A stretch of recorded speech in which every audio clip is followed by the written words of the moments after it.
අද වන විට බොහෝමයක් පුද්ගලයන් තමන්ගේ එදිනෙදා වැඩ කටයුතු පහසු කර ගැනීම සඳහා මේ විදුලි උපකරණ භාවිතා කරනවා. ඉතින් යාළුවනේ ඔයාලා දන්නවා මේ විදුලි උපකරණ අපි පාවිච්චි කරන්න ඕනේ විදිහක් තියෙනවා. ඒ කියන්නේ භාවිතා කරන්න ඕනේ විදිහක් තියෙනවා. ඉතින් මේ විදුලි උපකරණ අපි නිසියාකාරව භාවිතා කරේ නැත්නම් අපිට විවිධ අනතුරු වලට මුහුණ පාන්න සිද්ධ වෙනවා.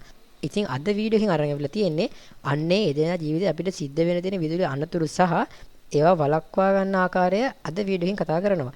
ඒ වගේම වීඩියෝ යන්න කලින් ඔයා තාමත් මගේ channel එක අලුත් නම් පල්ලෙහාට රතු පාට subscribe button එක බලලා මගේ channel එක subscribe කරන්න. ඒ වගේම මේ වගේ වීඩියෝ කලින් මගේ phone එකේ notification එකකින් ගෙන්න ගන්න bell icon එකත් all දාලා තියාගන්න. එහෙනම් වැඩි කතා නැතුව අපි යන් වීඩියෝ එකට ගිහිල්ලා බලමු අපිට වෙන්න තියෙන මේ විදුලි අනතුරු වළක්වාගෙන අපේ කාර්යයන් ඉක්මනින් සරලව පහසුව කරගන්නේ කොහොමද කියලා.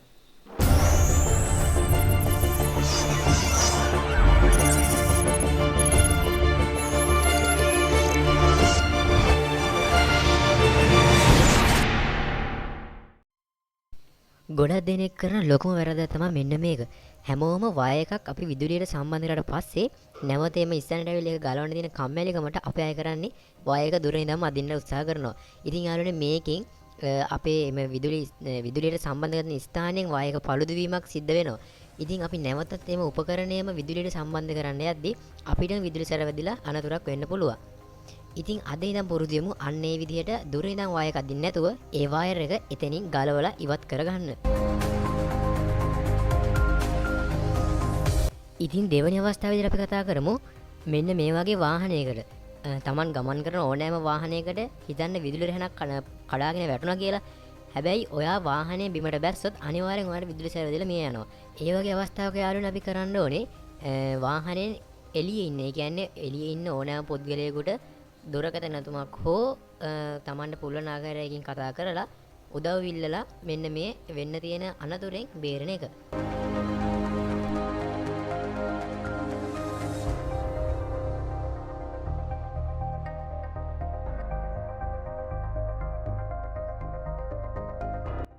ඊළඟට හිතමුකෝ මෙන්න මේ වගේ අවස්ථාවක් ඔයා හිතන්නවා ඔයාගේ වාහනේ බැටරිය ගලවන්න යනවා කියලා.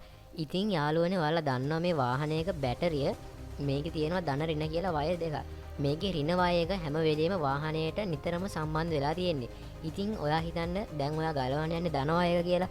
ධන වයර් එක ගලවත් යාළුවනේ අපි ඒ සඳහා යොදා ගන්න යතුරත් යකඩ එහෙම නැත්නම් ලෝහ යතුරක් අනිවාර්යයි.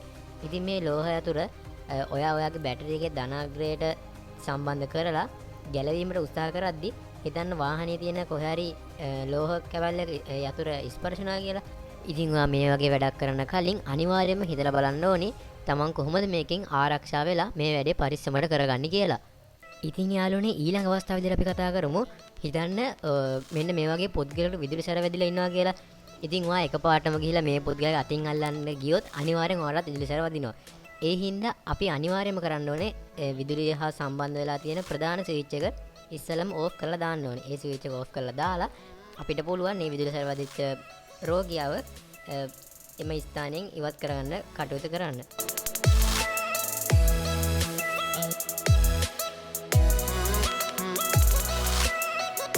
ඉතින් ඊළඟ අවස්ථාව විදිහට ඔයාලා හිතන්න මෙන්න මේ වගේ වයර් එකක්. මෙන්න මේ වගේ වයර් එකක් අනාරක්ෂිත විදිහට තියෙනවා. දැන් ඔයා ඒ අනාරක්ෂිත තියෙන වයර් එක නිසියාකාරව හදාගන්න නැතුව වැඩ කරනවා කියලා හිතන්නකෝ. ඉතින් මෙන්න මේ වගේ වයර් වලින් වැඩ කරද්දී පරිස්සම් වෙන්න ඕනේ.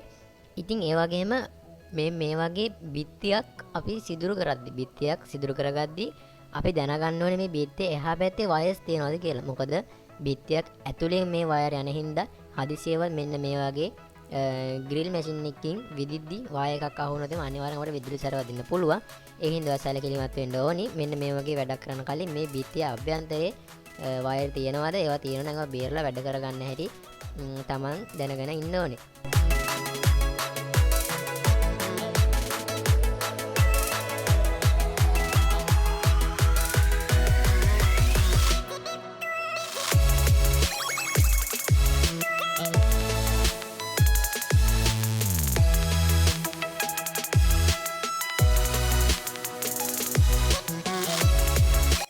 ඉතින් ඊළඟ අවස්ථාව විදිහට ඔයාලට කියන්න තියෙන යාළුවනේ මෙන්න මේ වගේ දිග වයර් එකක් අපි ඔතලා එකම තැන ඔතලා පාවිච්චියට ගන්නවා නම් අනිවාර්යෙන් මේ වයර් එක රත් වීමට ලක් වෙනවා. රත් වීමට ලක් වෙලා ඒ වයර් එක එතනින් පිච්චිලා ගිහිල්ලා ගිනි ගැනීම තත්ත්වයක් වුණත් ඇති වෙන්න පුළුවන්.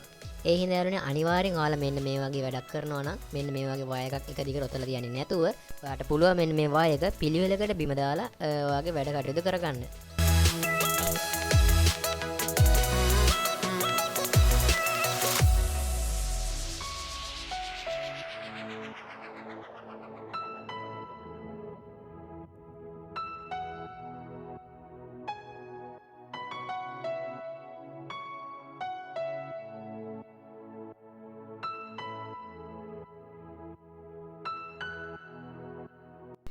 ඉතින් ඊළඟ අවස්ථාව විදිහට කතා කරන්න තියෙන යාළුවනේ මෙන්න මේ වගේ විදුලි බල්බයක් අපි සම්බන්ධ කිරීමේදී මේ විදුලි බල්බේ තියෙන ලෝහ කොටස කවදාවත් අල්ලන්න එපා. මොකද මේ විදුලි බල්බේ තියෙන ලෝහ කොටසෙන් විදුලි සරක් අපිට වදින්න පුළුවන්. ඒ හින්දා කවදාවත් මෙන්න මේ වගේ බල්බ් එකක් සම්බන්ධ කිරීමේදී මේ බල්බ් එකේ ලෝහ කොටසෙන් අල්ලන්න එපා.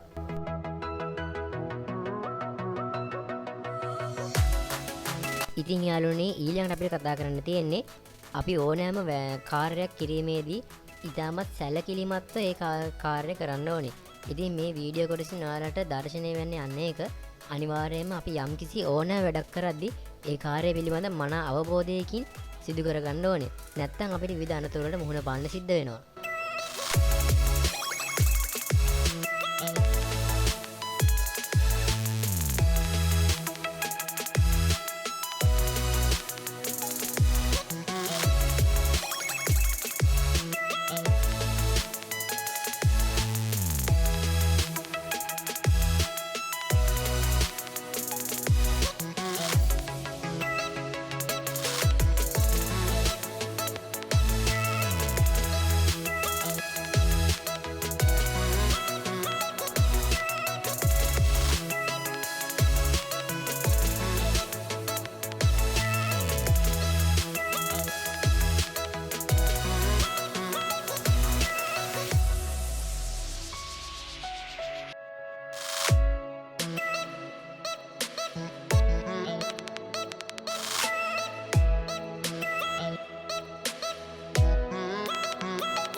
ඉතින් අදට මේ වීඩියෝ එක මෙතනින් ඉවරයි. ඒ වගේම මම හිතනවා වීඩියෝ එක බලලා දෙයක් ඉගෙන ගන්න ඇති කියලා.